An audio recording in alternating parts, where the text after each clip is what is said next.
Hey everybody, we're going to learn about the Mechanical Age.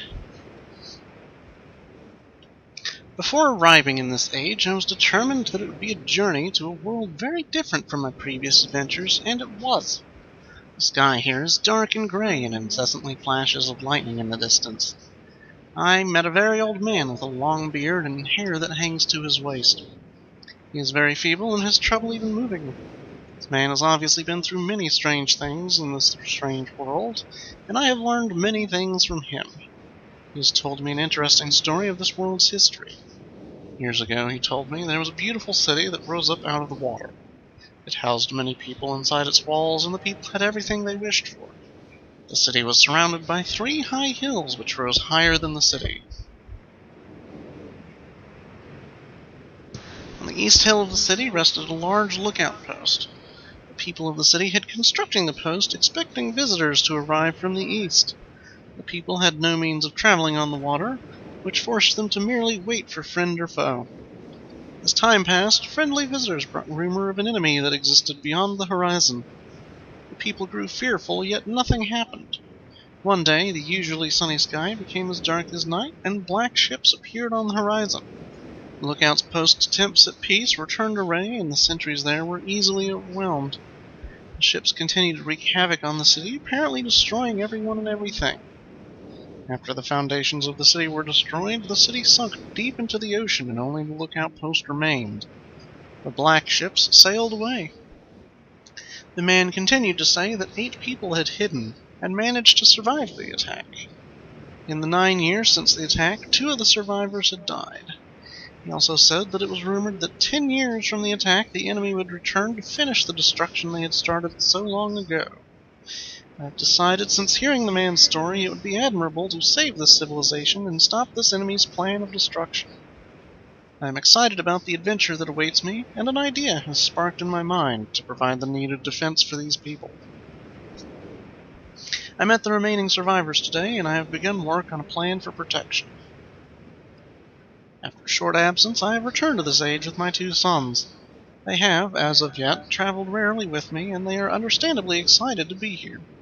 They have grown considerably since Everdunes, and it is already obvious to me that they will be a great help this time, instead of the nuisance they have been in the past. All 3 of us, along with 4 of the healthier survivors, began construction today. We are building upon the old city's ruins, which will provide a perfect foundation for our fortress. My sons have been spending much of their spare time on the South Island, where most of my materials are stored. I am very pleased with their intelligence and creativity, and it is refreshing to see as they work on some small projects of their own. It has been over 4 months now, and construction is going well. My sons love the world except for its gray sky.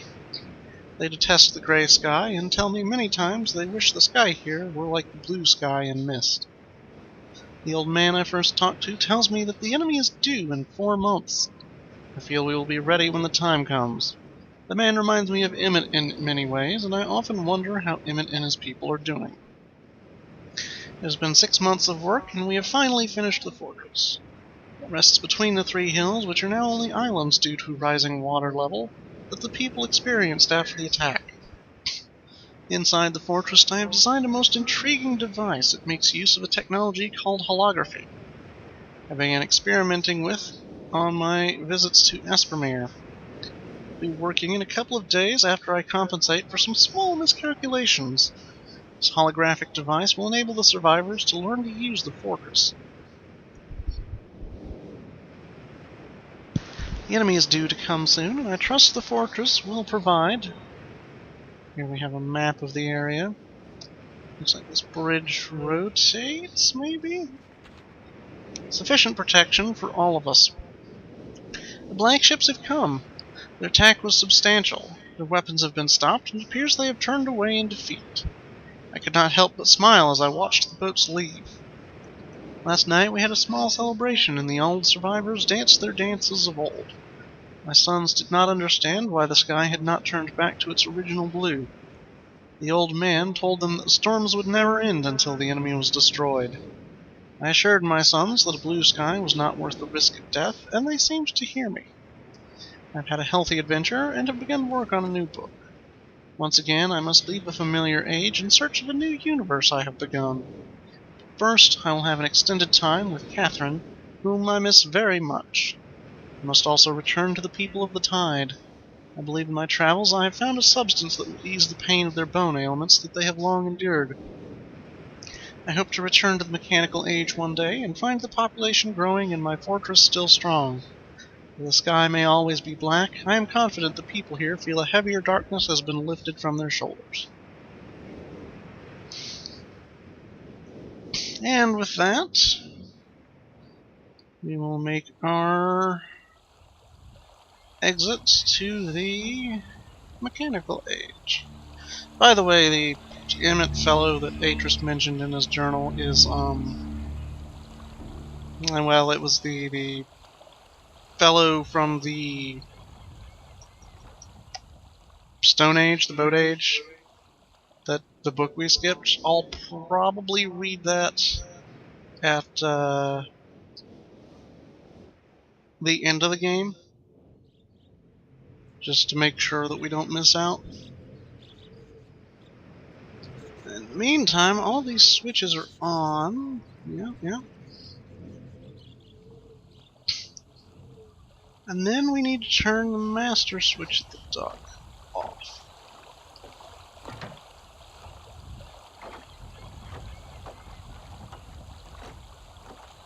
Ah, it's a white page. We'll leave that there for now. Actually, matter of fact, I'm gonna close that. Wouldn't really want anybody coming up and taking it out with me.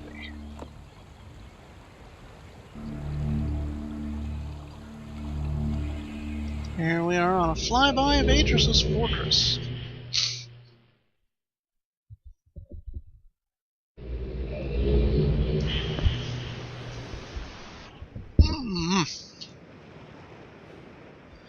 And here we are on the mechanical age.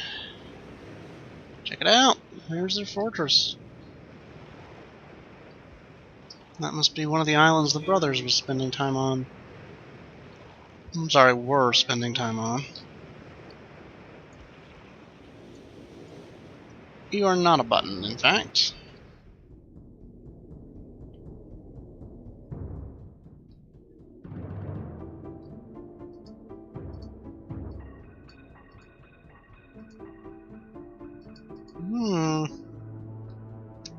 Oh, look here, we have the boat and the rocket and the clock.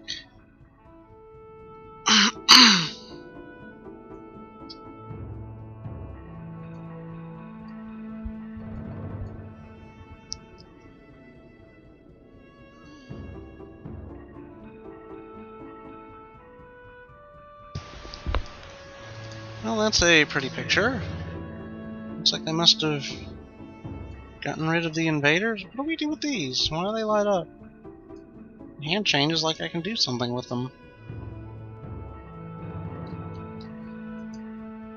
Aha, what have we here? Fluff book. You are not a real book.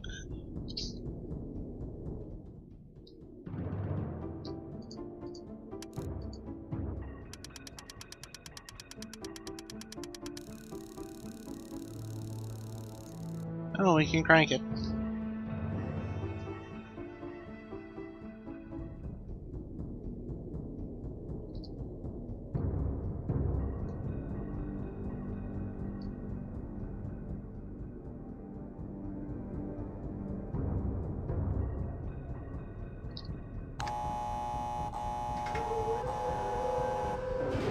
Ooh, spooky.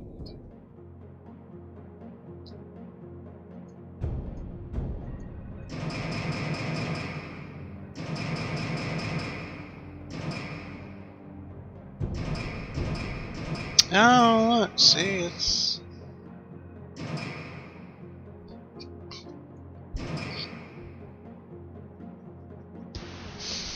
Well, now something is probably... Oh, this is a turning column that rotates... Yeah... Okay, makes sense. Very similar to the, tower on the Isle of Mist, actually.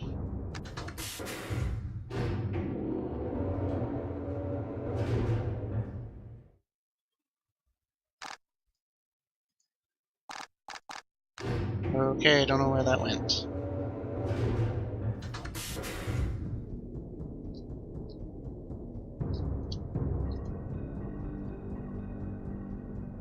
Alright, we're in some sort of tower now, with lots of gears.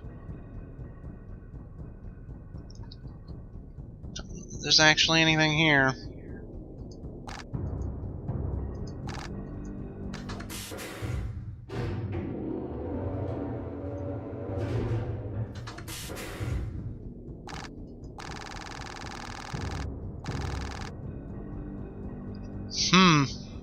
Game really wants to click, apparently.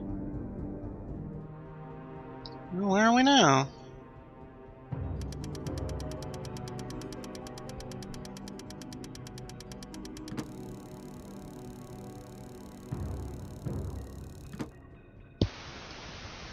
Did it just punch me in the face?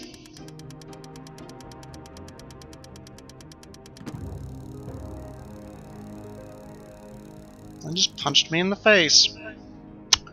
Well then, that's rude.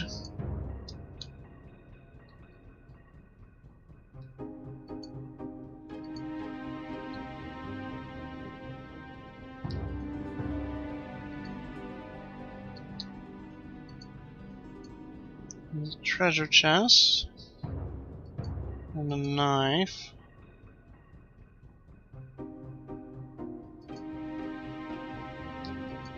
Can I do something with this? No.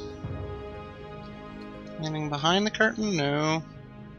Just a big stone pillar. What have we here?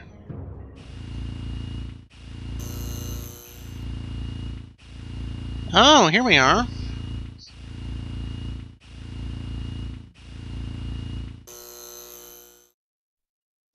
Okay, what do you got? Okay.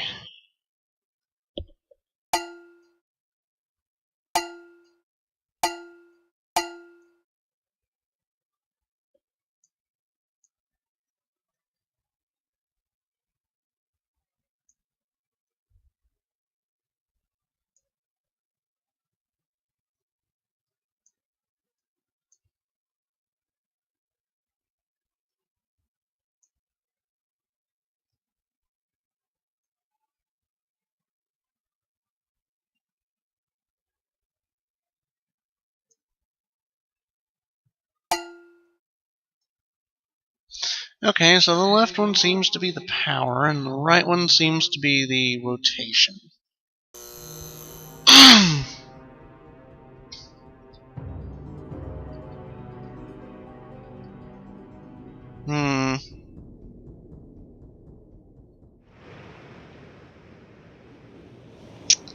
However, that was a simulator, which means there's a real one else. Oh, this isn't obvious at all. This goes down to the Mist Book. Oh, what have we here? I missed this. I would have been really amazed if that was actually the code. So I guess the first order of business next time is finding our actual rotator majig. So I'm gonna leave you guys at the simulator, and we'll be back in a minute.